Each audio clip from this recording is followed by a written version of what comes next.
आज हम अपना 11th क्लास का केमिस्ट्री का जो हमारा चैप्टर है एटॉमिक स्ट्रक्चर, उसमें हम एक टॉपिक पढ़ रहे थे क्वांटम नंबर्स। उसी को आगे कंटिन्यू करेंगे हम।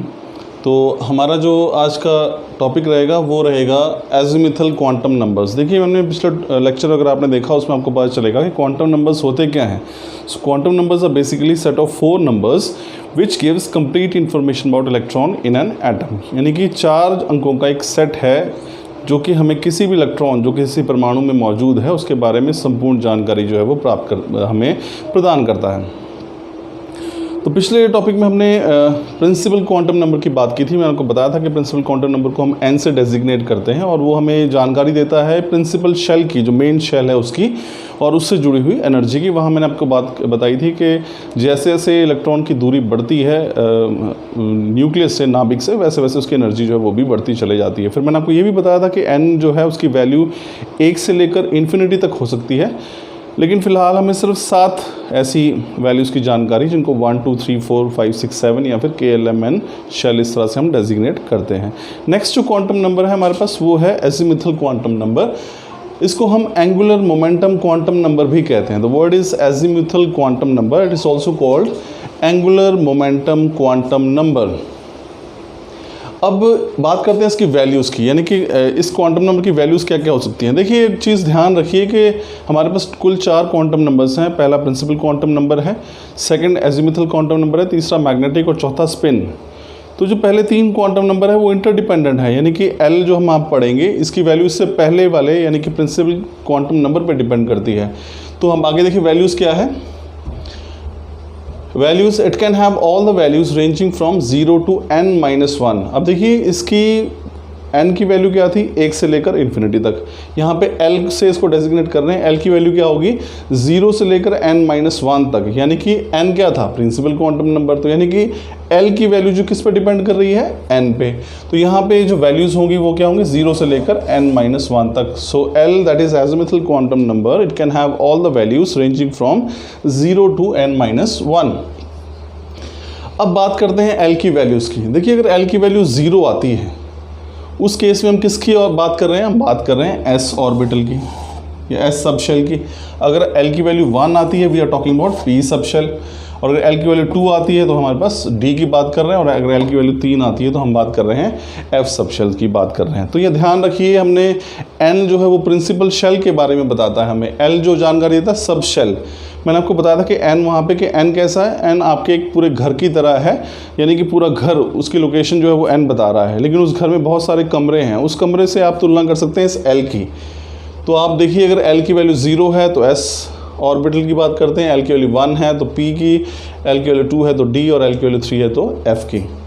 तो ये हमारे पास वैल्यू हो सकती है। ध्यान रखिए, L की वैल्यूज़ क्या होती हैं, L की वैल्यूज़ डिपेंड करती हैं n यानी कि प्रिंसिपल क्वांटम नंबर पे, और it can have all the values ranging from 0 to n-1। इसकी वो सभी वैल्यूज़ हो सकती हैं L की, कहाँ से कहाँ तक, 0 से लेकर n-1 तक। यानी कहने का मतलब क्या है कि मान लीजिए मेरे पास n की वैल्यू जो है वो 3 है, उस केस में L की वैल्यू क्या हो जाएगी हमारे पास, L की वैल्यू 0 to n-1। तो L की वैल्यू क्या हो जाएगी, 0 हो जाएगी, 1 हो जाएगी और 2, यानी कि इससे कम। n-1 का मतलब क्या है, n की जितनी मैक्सिमम वैल्यू से कम। तो अगर n की वैल्यू 3 है तो L की वैल्यू 0, 1 और 2 हो सकती है, लेकिन 3 नहीं होगी because it is n-1। Similarly मान लीजिए कि हमारे पास n की वैल्यू जो है वो 2 आ जाती है, उस केस में L की वैल्यू क्या क्या हो सकती है, it can have 0, it can have 1 value. 2 values जो है इसकी हो सकती है, 0 और 1। तो आई एम श्योर कि आपको समझ में आएगा कि वैल्यूज़ जो है वो कैसी हो सकती हैं। अब बात करते हैं कि हमें L से क्या क्या इन्फॉर्मेशन मिलती है, क्योंकि हमने पहले ही भी बताया कि क्वांटम नंबर्स हैं क्या, जो हमें कंप्लीट इन्फॉर्मेशन देते हैं किसी भी इलेक्ट्रॉन के बारे में जो कि एटम में मौजूद है। तो हम बात करते हैं अभी कि कौन कौन सी जानकारी मिलती है L से। The first is it gives information about the subshell in which electron is present. देखिए, मैंने वहाँ बताया था प्रिंसिपल क्वांटम नंबर्स की बात की थी कि प्रिंसिपल क्वांटम नंबर क्या जानकारी देता है, main shell in which electron is present. लेकिन मेन शेल के अंदर आगे बहुत सबशेल्स होती हैं, तो L हमें उन्हीं सबशेल्स की जानकारी देता है। तो L gives you information about the subshell in which electron is present. फिर शेप ऑफ द ऑर्बिटल, हमें पता लगेगा कि s ऑर्बिटल की बात कर रहे हैं या फिर हम p की कर रहे हैं, d की कर रहे हैं, तो उसकी शेप्स का भी हमें यहाँ से आइडिया मिल जाता है। और तीसरा जो है, it gives information about angular momentum of the electron. तो ये इसलिए इसका नाम जो है एंगुलर मोमेंटम क्वांटम नंबर भी रखा जाता है, क्योंकि ये हमें किसकी जानकारी देता है, angular momentum. The value is given by new is equal to L into L plus one H over 2 pi, ये जो है स्क्वायर रूट में आ जाता है, L into L plus one जो है दैट इज स्क्वायर रूट के अंदर। फिर चौथे जो है it gives number of orbitals in a given subshell, कि ये भी जानकारी मिल जाती है कि अगर मान लो मैं हमने सबशेल की बात कर दी, एस की बात करते हैं या हम पी की बात करते हैं या डी एफ की बात करते हैं, तो उसके एक सबशेल के अंदर कितने ऑर्बिटल्स हो सकते हैं वो that is given by the number of orbitals that is given bye 2l + 1। यहाँ से देखिए मान लीजिए हम बात करते हैं पी सबशेल की, पी सबशेल। अब पी सबशेल के लिए हमारे पास एल की वैल्यू कितनी है, हमारे पास 1। अगर एल की वैल्यू 1 आएगी मतलब पी सबशेल की बात कर रहे हैं।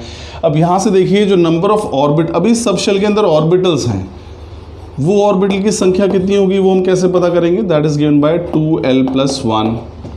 अब पी सबशेल में कितने ऑर्बिटल्स होंगे, पी के लिए एल की वैल्यू क्या है 1, तो यहाँ पे एल की जगह 1 रखिए, this will be 2 × 1 + 1 that is equal to 3। इसका मतलब क्या हुआ कि पी सबशेल के अंदर कितने ऑर्बिटल्स होते हैं, देयर आर 3 ऑर्बिटल्स। ऐसे अगर हम एस के लिए बात करेंगे, एस में सिर्फ 1 आएगी वैल्यू। अगर हम पी के लिए बात किए तो पी में 3 ऑर्बिटल्स होते हैं। डी की अगर हम बात करें तो डी के अंदर हमारे पास 5 ऑर्बिटल्स होते हैं। एफ की बात करें, एफ के अंदर हमारे पास 7 आ जाएंगे अगर आप एल की वैल्यूज पुट करेंगे। So this is all about students azimuthal quantum number. दोबारा बात करते हैं, एजिमुथल क्वांटम नंबर जो है it is designated by L. इसकी वैल्यूज़ की बात करें, it can have all the values ranging from 0 to n-1। अगर एल की वैल्यू 1 आती है it means we are talking about S orbital, S subshell. अगर एल की वैल्यू 2 आती है तो पी सबशेल। एल की वैल्यू अगर हमारे पास 2 आती है तो डी सबशेल, और अगर एल की वैल्यू 3 आती है तो हम एफ सबशेल की बात कर रहे होते हैं। जानकारी क्या क्या मिलती है मैंने आपको बताया था, it gives information about the subshell. Main shell होती है, मेन शेल के अंदर सबशेल होती हैं, तो ये आपको सबशेल की जानकारी देता है। दूसरा जो है ये ऑर्बिटल की शेप्स की बात करता है। तीसरा जो एंगुलर मोमेंटम की जानकारी मिलती है, और चौथा हम इससे पता कर सकते हैं किसी भी सबशेल के अंदर कितने ऑर्बिटल्स होते हैं, और वो वैल्यू हम देते हैं इस फॉर्मूला से, दैट इज़ 2l + 1। तो पी एस ऑर्बिटल जो एस सबशेल है उसमें केवल एक ही ऑर्बिटल होता है। पी जो सबशेल है उसके अंदर 3 ऑर्बिटल्स होते हैं। अब हम आगे पढ़ेंगे P X, P Y, P Z. ऐसे हमारे पास डी ऑर्बिटल जो डी सबशेल है उसके अंदर 5 ऑर्बिटल्स होते हैं, एफ के अंदर 7 होते हैं। So this was all about azimuthal quantum number. Thank you.